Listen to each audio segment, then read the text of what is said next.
En introduction, je voulais juste me présenter. Donc, moi, je suis conseiller en fusion acquisition, donc Patrice Klug. Nous accompagnons les dirigeants d'entreprises de 5 à 200 millions d'euros de valorisation dans leurs projets capitalistiques. Et on va intervenir dès le début au niveau du diagnostic de l'entreprise et du dirigeant. On va essayer, en fonction des résultats qu'on a dans ce diagnostic, de donner des conseils en organisation, en stratégie à l'entreprise, au dirigeant, et on va aussi coacher le dirigeant pour l'aider à augmenter sa valeur auprès de la société et augmenter la valeur de sa société. Et souvent, des petites astuces, des petits détails vont permettre des changements importants. On va donc assurer le suivi pré-opération. Donc, quand on va identifier des transformations possibles, on va aider l'entreprise et le dirigeant à réaliser ces changements. Euh, et on va aussi ensuite donc rechercher les contreparties, négocier la vente de la société. Au final, la majorité des opérations se soldent aujourd'hui par des LBO, des OBO, c'est-à-dire que le dirigeant devient lui-même actionnaire du holding qui achète l'entreprise elle-même, ce qui fait que le dirigeant, non seulement il a vendu sa société beaucoup plus cher que prévu, mais en plus il reste un actionnaire majoritaire ou minoritaire de la société. J'ai réalisé près de 200 opérations depuis 20 ans et 1300 si j'inclus les opérations de mes associés que j'ai recrutés et dirigés. C'est 2500 heures de travail pour une opération et nous sommes rémunérés principalement au succès de l'opération ou uniquement suivant les cas. On vous enverra une présentation de l'entreprise et ce qui est intéressant, c'est que on a un réseau international, ce qui fait que pour toute opération, on va pouvoir solliciter des acheteurs, des vendeurs à l'international. Alors, pour comprendre la valorisation de l'entreprise en fonction des résultats législatifs, il faut comprendre qu'une société vaut principalement par les multiples de valorisation, les multiples de BE, de résultats d'exploitation. Et donc, si jamais il y a des phénomènes futurs possibles qui vont faire baisser la rentabilité, eh bien, ça va automatiquement baisser la valeur d'entreprise aujourd'hui. Donc, qu'est-ce qui pourrait faire baisser demain la valorisation des entreprises? Alors, en préliminaire, je voulais quand même rappeler que, effectivement, suite à la dissolution, la Bourse de Paris a baissé de 7%. C'est-à-dire que la Bourse de Paris a perdu la totalité de ce qu'elle avait gagné depuis le début de l'année. Alors, je vais vous présenter le graphe qui présente la valorisation des entreprises depuis le début de l'année. Donc, je vais repartager mon écran. Et donc, ça, c'est un bon indicateur déjà de ce qui nous attend parce que c'est ce que estiment les analystes financiers au jour le jour. Donc, en fait, on avait démarré l'année à 7500 pour le CAC 40. On est monté à 8000, 8100, 8200. Et bam, depuis l'annonce de la dissolution, on est redescendu à 7500. Donc, on a perdu la totalité de ce qu'on avait gagné depuis le début de l'année. Donc, on va se dire, on a perdu 7%. C'est important, c'est vrai. Depuis l'annonce des résultats de dimanche, la bourse, elle a juste pas augmenté parce qu'on était déjà à 7500 avant le premier tour. On est toujours à 7500. Donc, lundi matin, 9 heures, la bourse a pris 2%. Depuis, elle a reperdu les 2%. Donc, on est stable. C'est également valable pour les autres indices boursiers. Donc, si on prend, par exemple, l'indice SBF 120 ou 250, on a démarré l'année à 5700 et on est exactement à 5700. Alors, à l'inverse, si on prend un peu plus de recul et que on se dit, tiens, est-ce que c'est une catastrophe? On s'aperçoit que finalement, la baisse des 7%, elle est quasiment indolore si on prend par exemple sur les 20 dernières années ou même sur les 5 dernières années. On voit que cette baisse, elle existe, mais il y a déjà eu des baisses beaucoup plus importantes. Et par exemple, il y avait une baisse en 2020 qui avait été de 35%. On avait déjà subi une baisse en janvier 2022 qui avait été de 10%. Une autre baisse en juin 2022 qui avait été de 8% et même en septembre 2023 qui avait été de 7%. Donc cette baisse de 7% qu'on a connue ces dernières semaines, elle est déjà, c'est une baisse qui arrive régulièrement. Donc les marchés financiers, qui est quand même un premier axe intéressant d'analyse, n'observent pas un risque cataclysmique sur la valorisation des entreprises. Quand on valorise les entreprises, les grosses entreprises, on peut penser que les petites entreprises vont également avoir le même écart de valorisation. Alors, c'est peut-être l'arbre qui cache la forêt, ce CAC 40, parce que ce CAC 40, il valorise des sociétés principalement mondialisées qui sont déjà installées sur les 5 continents, dans tous les pays d'Europe. Et donc, la France représente en moyenne 20%, 30% du chiffre d'affaires de ces entreprises internationales. Donc, ce premier indicateur est intéressant, mais il n'est pas unique. Et donc, on va essayer d'avoir d'autres réflexions. Que prévoit le programme du Front National pour les entreprises? Ben déjà, euh, des baisses de charges sociales sur les bas salaires pour augmenter les salaires, d'augmenter les bas salaires. Alors, est-ce qu'ils vont appliquer leur politique? Je ne sais pas. Est-ce qu'ils vont avoir une majorité? Je ne sais pas. Mais en tout cas, ça, ça fait partie de leur programme. Que, évidemment, je qualifierais de populiste parce qu'il y a beaucoup dans leur programme de, euh, de mesures pour faire plaisir aux électeurs, mais c'est vrai que ça risque de coûter très cher au gouvernement. Donc, cette augmentation des salaires par la baisse des charges sociales, elle aura plusieurs incidences.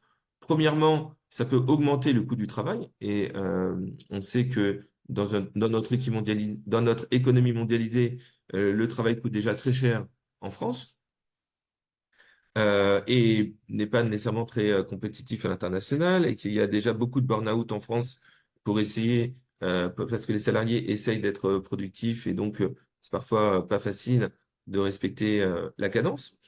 Et on a donc des sociétés qui vont pas du tout pouvoir suivre les hausses de salaire envisagées. Et si la compétition va vers la hausse de salaire, eh bien, il y a des entreprises qui vont pas pouvoir suivre, il y a des salariés qui pourront pas être recrutés et il y a de la perte de compétitivité qui risque d'avoir lieu. Par ailleurs, la baisse des charges sociales risque de faire des aubaines et donc de baisser les revenus de la sécurité sociale, des retraites également, et donc d'accentuer le trou de la sécurité sociale et des retraites. Donc c'est un gros risque. Ensuite, on a une baisse de la TVA qui peut être perçue a priori comme une bonne chose sur l'électricité, sur le gaz, sur l'énergie. Mais en fait, non, c'est peut-être une fausse bonne idée. De même que l'économie de l'impôt sur le revenu pour tous les moins de 30 ans, c'est très risqué pour l'État français, parce que ça va peut-être dire qu'il y aura une baisse des revenus. Et qui dit baisse des revenus dit que ça va augmenter la dette publique de l'État français. Alors, arrivons à la dette publique. Effectivement, on est déjà à 3100 milliards. 3100 milliards, c'est une somme considérable et on emprunte avec un taux d'intérêt très faible grâce à un spread qui était jusqu'à aujourd'hui relativement faible vis-à-vis de l'Allemagne. Ce spread, c'est l'écart de taux d'intérêt auquel emprunte l'État français par rapport aux autres pays, donc par rapport à l'Allemagne. C'est-à-dire la France emprunte en moyenne, en général, un peu plus cher que l'Allemagne. Et donc, on bénéficie du paquebot allemand, parce que comme ce paquebot, il est robuste et solide, eh bien, il tire vers le bas les taux d'intérêt européens. Et donc, nous, on suit ce taux d'intérêt allemand. En moyenne, on va payer 0,2, 0,3, 0,4% de plus cher en taux d'intérêt que les Allemands. Sauf que depuis l'annonce des législatives anticipées, à nouveau, il y a une baisse, et donc une baisse de l'attractivité française. Ça veut dire une hausse de ce taux d'intérêt. On a dépassé les 0,6. En général, on ne dépasse jamais les 0,6%. Et là, on a dépassé les 0,6, on est à 0,8, 0,9%. Alors pour l'instant, c'est pas catastrophique, mais les marchés sont attentistes. Et si jamais on dépasse les 1%, voire même les 2, 3, 4%, ce qui peut très bien arriver, on a vu que c'est ce qui s'est passé en Italie, en Grèce, au Portugal, eh bien là, le coût pourrait être très élevé. Exemple, si on a un spread qui augmente à 5%, ce qui peut arriver, 5% de 3 000 milliards, ça veut dire 150 milliards de déficit supplémentaire chaque année. Sur 5 ans, ça fait 750 milliards, sans avoir dépensé un centime de plus. Simplement, si on perd la crédibilité au niveau international, ça peut coûter 750 milliards d'euros. C'est-à-dire sans compter les risques de dépenses supplémentaires. On a dit qu'en plus de ça, on baisse la TVA sur l'énergie, on bénéficie de moins, pas d'impôt sur le revenu sur les moins de 30 ans. Alors, les moins de 30 ans, la plupart ne payent déjà pas d'impôt parce qu'ils ont en général un petit salaire, mais ceux qui sont traders, ceux qui sont déjà très riches, eh bien, ça veut dire pas d'impôt sur ces moins de 30 ans, une baisse des recettes pour, par exemple, les footballeurs, les Mbappé, les joueurs de tennis, etc. Donc, il y a ce risque. Pour l'instant, ce risque, il est modéré parce on a dépassé le seuil des 0,6%. On est à 0,8, 0,9. On peut ensuite partir en roue libre et dépasser 1, 2, 3, 4%. On a observé sur les autres pays que dès l'instant qu'on dépasse, eh bien, après, ça peut être la machine qui s'emballe. À nouveau pour les entreprises, donc évidemment, le risque, s'il y a un emballement de la machine, derrière, il y a des restrictions budgétaires qui peuvent être beaucoup plus violentes à l'inverse. Exemple, pour ceux qui s'en rappellent, eh bien, ou ceux qui l'ont étudié dans l'histoire, en 1980, la gauche arrive au pouvoir avec les communistes. Ils ont un programme socialiste, un petit peu comme l'extrême droite aujourd'hui, le Rassemblement national, et sauf qu'il était finalement pas si ambitieux que ça, ce programme, parce que à l'époque, il y avait seulement 20% de dette publique de l'État français. Et ils ont injecté dans l'économie française 1,5% de politique sociale du PIB, 1,5%. Aujourd'hui, la dette publique de l'État français, c'est près de 120% du PIB. Et la stratégie de la droite, c'est d'investir entre 2 et 3% en social. Bon, là, l'extrême gauche, c'est plutôt 3,5, 4%. Mais on voit que non seulement la dette française est beaucoup plus élevée que la dette en 1980, on a près de 120% de dette publique, alors qu'à l'époque, c'était seulement 20% de dette. Donc, on a moins de marge de manœuvre. On est déjà très endetté. Et en plus, c'est une stratégie avec un coût bien plus élevé que les 1,5%. Qu'est-ce qui s'était passé à l'époque en 1980?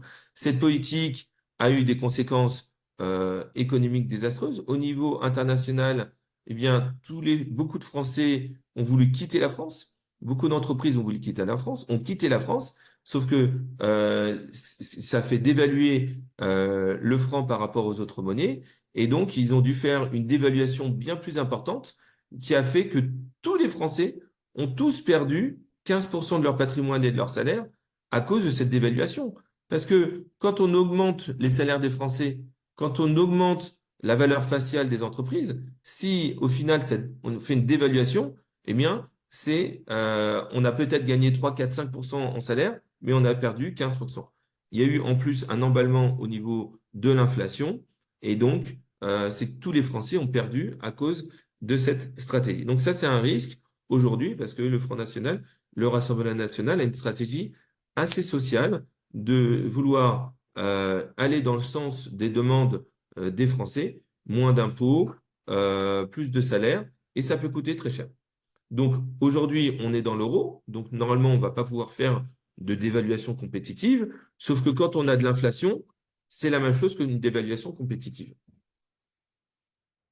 de l'inflation, c'est la même chose qu'une dévaluation compétitive de l'époque. C'est-à-dire que ben, vous augmentez les salaires de 10%, mais si jamais, à cause de ça, les sociétés augmentent leurs tarifs de 10%, eh bien, à la fin, eh bien, l'inflation, tous les tarifs augmentent de 10%, et donc, bah, vous avez rien gagné, parce que vous avez 10% de salaire en plus, mais les tarifs, les prix ont augmenté de 10% de plus. Sauf que le problème de l'inflation, c'est l'emballement. C'est-à-dire qu'aujourd'hui, on a une inflation qui a été euh, euh, qui a chuté fortement. Donc, elle a duré seulement 3 ans. Donc, elle a augmenté, elle s'est stabilisée et maintenant elle chute et on est à 2% d'inflation. Donc, c'est très bien. Le risque de l'inflation, c'est que s'il y a un emballement, c'est que ça peut après durer 1 an, 2 ans, 3 ans, 5 ans, 10 ans, 20 ans. Et là, ça coûte extrêmement cher. Parce qu'on a dit que s'il y a inflation, plus 10% sur les prix, ça veut dire que la valeur du salaire perd 10%.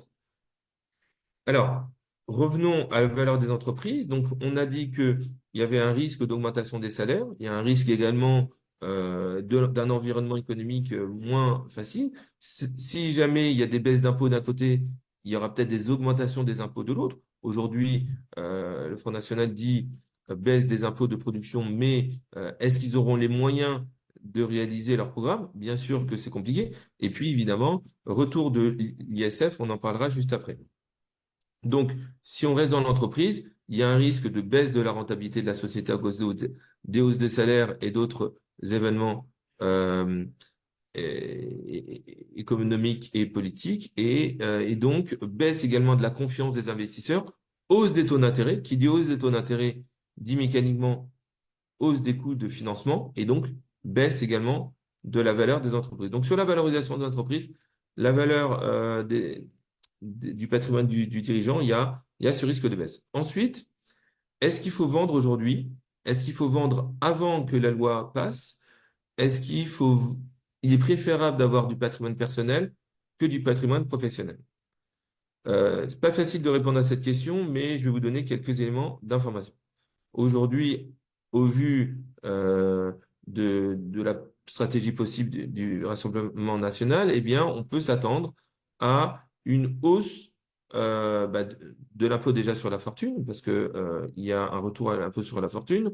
Et donc, si on vend des titres, ben, là où on est peut-être protégé dans l'ancien impôt sur la fortune, eh bien, le cash personnel n'est plus protégé, parce que l'impôt sur la fortune ne s'appliquait pas en totalité sur le patrimoine de l'entreprise.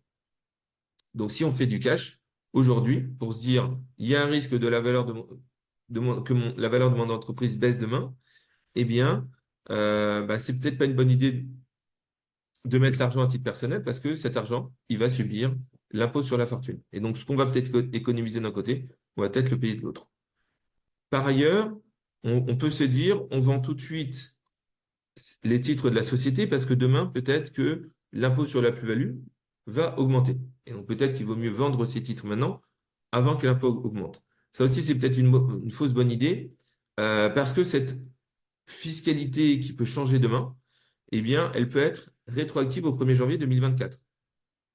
Exemple, quand Nicolas Sarkozy est arrivé au pouvoir, eh bien, la contribution exceptionnelle sur les hauts revenus s'est appliquée rétroactivement au 1er janvier de l'année de son élection. Donc aujourd'hui, si... oui, je répondrai à vie à la question. Donc aujourd'hui, si vous arrivez à vendre votre société, eh bien, vous risquez quand même de subir la hausse de la fiscalité rétroactivement. Si la loi est annoncée ou votée en octobre, novembre, décembre et que vous avez vendu avant, eh bien, elle peut être rétroactive malgré tout. Donc, elle peut ne pas être rétroactive, elle peut être votée seulement en 2025 ou en 2026, mais elle peut aussi être rétroactive en 2024 au 1er janvier. Idem évidemment pour l'impôt sur la fortune, etc. Toutes les lois peuvent être rétroactives. Il y a un précédent avec Nicolas Sarkozy, la contribution exceptionnelle sur les revenus.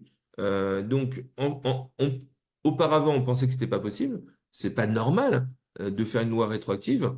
Euh, Normalement, on aurait dû attendre le vote de la loi, ou au moins attendre que la loi soit proposée. Eh bien non.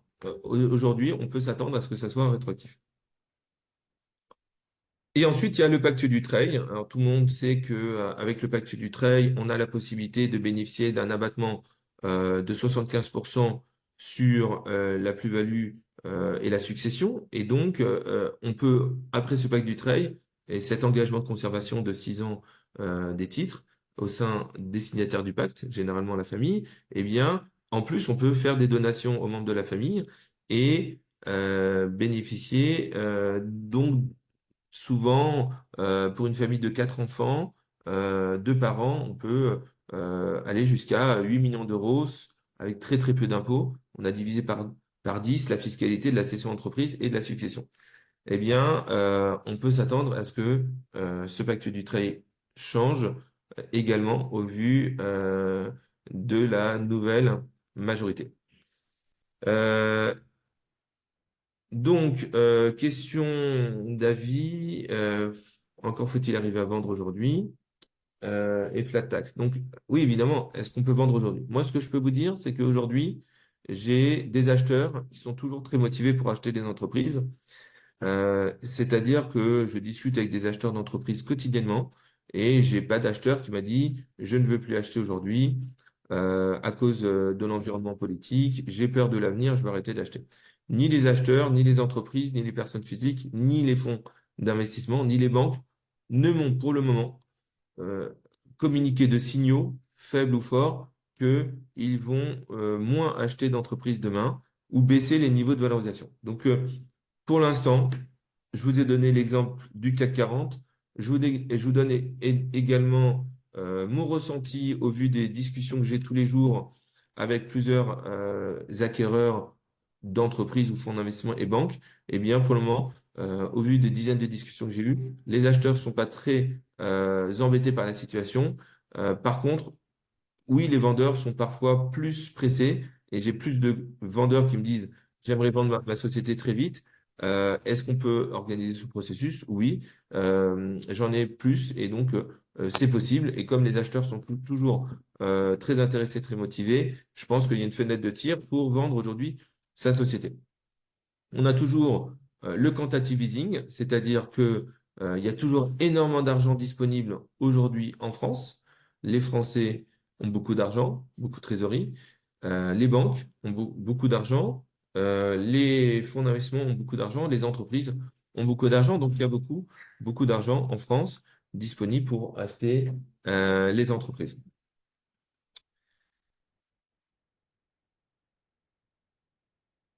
Euh, voilà donc le message que je voulais vous faire passer ce matin. Alors évidemment, c'est pas très clair. Il est probable qu'il n'y ait pas de majorité absolue la semaine prochaine. Euh, Pas de majorité absolue, euh, ça peut vouloir dire pas de gouvernement qui vote des nouvelles lois. Ça peut vouloir dire attentisme, et donc ça veut dire que la France va rester sans réforme pendant de nombreuses années. Est-ce qu'il vaut mieux pas de réforme ou des mauvaises réformes? C'est pas facile à dire. Alors, oui, il y a une autre politique du gouvernement, enfin du Front National, c'est euh, la limitation de l'immigration. Alors, bah, c'est une bonne chose, évidemment. On a observé une explosion de l'immigration en France. Donc, effectivement, limiter la venue de nouvelles personnes, c'est positif. Euh, Par contre, bon, après, il faut voir. Ils ont annoncé historiquement qu'ils voulaient renvoyer les étrangers chez eux. Ça, c'est différent. Est-ce que on veut limiter l'arrivée d'étrangers illégaux ou est-ce qu'on veut renvoyer des étrangers, voire même des Français d'origine étrangère? En tout cas, si c'est limiter l'immigration euh, de façon plus ou moins violente, ça peut avoir des conséquences très négatives pour les entreprises. Aujourd'hui, les entreprises ont besoin de main-d'œuvre, ont besoin de salariés. Il y a beaucoup de difficultés pour les entreprises françaises à trouver des ressources humaines. Et donc, j'ai l'habitude de travailler avec des sociétés de services de nettoyage. C'est très difficile de trouver des salariés pour faire le ménage en France et surtout à Paris, Île-de-France et dans les grandes villes. C'est très difficile de trouver des salariés dans le bâtiment, dans la restauration, dans le gardiennage. Il y a beaucoup de secteurs d'activité qui sont sous tension. Et donc, réduire l'immigration, voire même renvoyer des personnes soi-disant dans leur pays, ça peut avoir des conséquences très, très difficiles pour les entreprises françaises. Aujourd'hui, on est d'une certaine manière au plein emploi Donc, il y a beaucoup de métiers sous tension. Et donc, ça peut être très difficile pour beaucoup de chefs d'entreprise en France. Donc, si c'est le cas, effectivement, ça peut rendre difficile certains secteurs d'activité.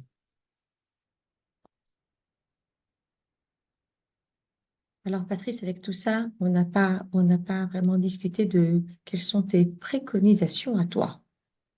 Alors, mes préconisations, c'est déjà du bon sens. Euh, Ce qu'on fait beaucoup, c'est des OBO. L'avantage de l'OBO, c'est que c'est une session d'entreprise et en même temps, on garde sa société. C'est-à-dire que comme beaucoup de dirigeants d'entreprise me disent, bah, je ne sais pas si je dois vendre ou si je dois pas vendre.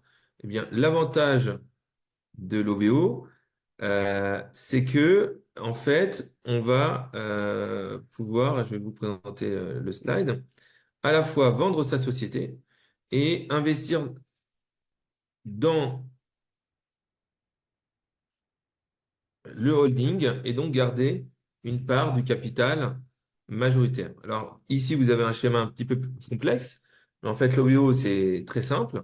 Vous vendez votre société, ici, exemple, 15 millions d'euros, et on va financer l'opération par des banques et par du capital, ce qui fait que on vend 15 millions, on réinvestit 5 millions d'euros, et donc on a pris 10 millions d'euros de cash out.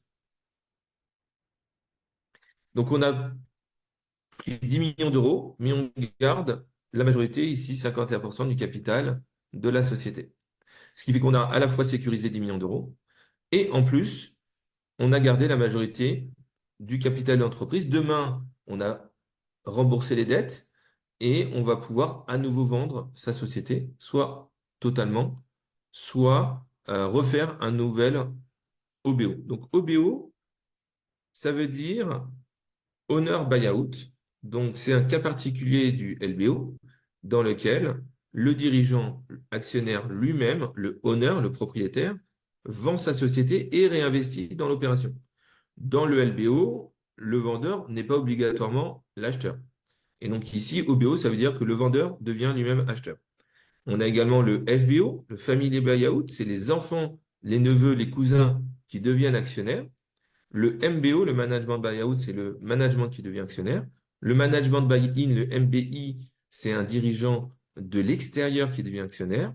Et puis le BIMBO, c'est un mélange de management interne, externe, familial et propriétaire qui devient actionnaire. Les avantages de l'OBO, générer du cash immédiat,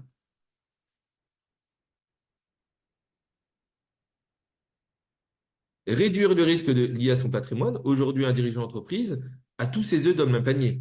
La valeur de son entreprise, c'est souvent la majorité de son patrimoine, voire parfois 80-90%. Ici, vous vendez vos titres, vous faites 10 millions de cash out, et bien ces 10 millions, vous allez pouvoir les investir où vous voulez. Avec 10 millions d'euros, j'ai un client, il a acheté un hôtel qui vaut 50 millions. Donc, il a pu équilibrer son patrimoine. D'un côté, il s'est retrouvé avec un hôtel qui vaut 50 millions. D'un autre côté, il s'est retrouvé avec sa société qui vaut 15 millions. Et donc, d'une société qui valait 15, il se retrouve maintenant avec un hôtel à 50 et une société à 15. Donc, il a vraiment le meilleur des deux mondes. Il a également investi à l'étranger, ce qui fait que cet hôtel qui se retrouve au bord de la mer, il est totalement dérisqué par rapport à sa société industrielle qui était dans la banlieue parisienne. Diversifier son patrimoine, pérenniser l'activité grâce à des personnes complémentaires. On a vu qu'on mettait au capital peut-être du management, des membres de la famille qui vont devenir très motivés à faire développer et pérenniser la société. Donc l'OBO permet de devenir rentier et un revenu récurrent. Par exemple, l'hôtel qui a été acheté 50 millions permet de générer 4 millions d'euros de rentabilité chaque année. C'est vrai que la majorité de ces 4 millions d'euros vont permettre de rembourser la dette bancaire, mais quand même, dès l'instant qu'on aura remboursé la dette bancaire, ça fait augmenter très fortement le patrimoine de l'entreprise. Fiscalité avantageuse, aujourd'hui, l'OBO est souvent faite avec une fiscalité très avantageuse. On est en moyenne à 5% d'impôt sur la plus-value et en moyenne à 5% de charges sociales. Ce qui fait qu'on a seulement 10% de prélèvements obligatoires. Et en plus, grâce à l'OBO et au pacte du Treuil, on a en moyenne une très faible fiscalité sur la succession. Donc l'OBO, c'est deux ventes d'entreprise. On vend sa société aujourd'hui et on revend encore la société demain. Et on peut peut-être même vendre sa société 3, 4, 5 fois. J'ai des clients, ils ont vendu leur société 5, 6 fois en l'espace de 25 ans. Donc il y a quatre effets de levier dans l'OBO. L'effet de levier managérial, on a vu qu'on fait rentrer des managers au capital. L'effet de levier financier, parce on va bénéficier d'une dette bancaire. L'effet de levier fiscal, parce que c'est très faiblement imposé. L'effet de levier juridique, parce qu'avec seulement 5 millions d'euros, on possède 51% du capital et on bénéficie de l'effet de levier. Donc, on a, avec seulement 5 millions, acheté une société qui en vaut 15. Autres avantages, ça évite de perdre le capital d'une société qui est très centrée sur une seule société, un seul secteur d'activité, un seul dirigeant. Et enfin, ça permet une séparation soft et réussie, car progressive, de la société entre pour l'entreprise, pour les actionnaires, pour le management et pour les acquéreurs. Donc évidemment, dans une situation incertaine, ma préconisation, c'est l'OBO, parce que l'OBO, ça évite de répondre à la question, qu'est-ce que je dois faire? Est-ce que je dois vendre? Est-ce que je dois acheter? Etc. Là, ça vous permet à la fois de vendre et d'acheter et de sécuriser et de diversifier. C'est la grande majorité de mes clients qui viennent me voir, finalement, choisissent l'OBO. C'est vraiment magique.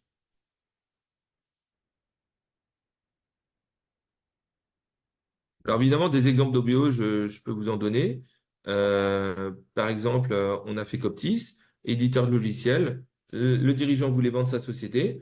On avait obtenu des offres autour de 7 millions d'euros. On avait contacté des acheteurs dans le monde entier, des Italiens, des Espagnols, des Français, des Chinois, des Turcs, des Américains, des Israéliens, des Anglais. Et le meilleur acheteur du monde entier, parmi les 250 acheteurs qu'on avait contactés, proposait un prix de quelques millions d'euros. On était monté même à 7 millions d'euros pour cette société. Finalement, l'OBO a permis de valoriser l'entreprise plus de 20 millions d'euros. Donc, le seul fait que le dirigeant réinvestisse a donné confiance aux investisseurs. Alors, vous allez me dire oui, mais quand on veut vendre et qu'on ne veut pas rester travailler dans l'entreprise. Ben, c'était le cas de Coptis. Elle ne voulait pas rester travailler. Elle ne voulait plus gérer les salariés. Elle ne voulait plus gérer les clients. Elle ne voulait plus gérer la comptabilité, l'administratif, la finance. J'ai entendu tout ça. C'est pour ça qu'on a fait du coaching dirigeant. Et le dirigeant, euh, je lui ai demandé quand même, qu'est-ce que vous aimez faire? Elle m'a dit, moi, j'aime bien valider les projets technologiques et valider la stratégie. Et je lui ai demandé, bah, très bien, mais ça vous prend combien de temps? Elle m'a dit, bah, ça me prend 2 jours par mois. Je lui ai dit, est-ce que ça vous va si demain vous travaillez que 2, 3 jours par mois pour faire uniquement ce que vous aimez faire? Elle m'a dit, bah, évidemment, oui. Donc, c'est ce qu'on a fait. On a fait l'OBO, on a trouvé des investisseurs, une dette, on lui a proposé de réinvestir 5 millions d'euros sur les millions et quelques, et elle est restée actionnaire. Ça donnait confiance aux banquiers, ça donnait confiance aux investisseurs, et on a régler tous les problèmes de gestion d'entreprise. On a recruté un commercial qui est devenu directeur général de l'entreprise. On a recruté un directeur financier de l'extérieur, un directeur administratif. Et ce qui fait qu'aujourd'hui, la société tourne et elle a pu vendre sa société, toucher de l'argent et tripler la valeur de son patrimoine immédiatement. Et demain, peut-être que sa société vaudra à nouveau 30, 40 millions d'euros. Et donc, alors que sa société valait seulement 7 millions d'euros à l'époque. Concernant la flat tax, si la question c'est est-ce que la flat tax va rester, moi je pense que non. Je pense que le Front National essaiera de supprimer la flat tax parce que ils ont besoin de financer leur stratégie sociale et donc il est tout à fait possible que le dirigeant d'entreprise ne puisse plus bénéficier de la flat tax et donc que la fiscalité soit proportionnelle sur le revenu et donc ça puisse coûter très cher aux chefs d'entreprise de vendre des titres de leur société. Donc, quand est-ce que va arriver cette suppression de la flat tax? Peut-être pas tout de suite, peut-être seulement dans 1 an, 2 ans, 3 ans.